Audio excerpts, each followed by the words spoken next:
ഇന്ന് നിങ്ങൾ സങ്കടത്തിലാണോ, വേദനയിലാണോ, രോഗത്തിലാണോ, തകർച്ചയിലാണോ, കടബാധയിലാണോ? നിങ്ങളുടെ ജീവിതത്തിൽ നിങ്ങൾക്ക് തന്നെ മാറാൻ പറ്റാത്ത വിധത്തിൽ ജോലി തടസ്സം, വിവാഹ തടസ്സം, മക്കളില്ല, ആരും സഹായിക്കാനില്ല.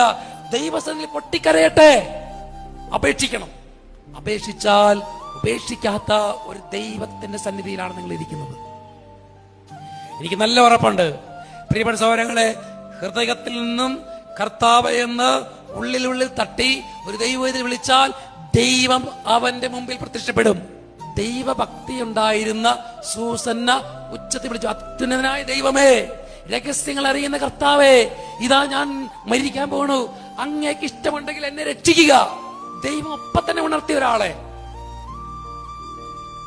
ദൈവത്തിന്റെ സന്നിധിയിൽ നമ്മുടെ ഹൃദയത്തിലെ മാലിന്യങ്ങൾ കഴുകി കളഞ്ഞിട്ട് പ്രാർത്ഥിക്കുമ്പോൾ ദൈവം നമ്മളെ അഭിഷേകം ചെയ്യും. ഇന്ന് നിങ്ങൾ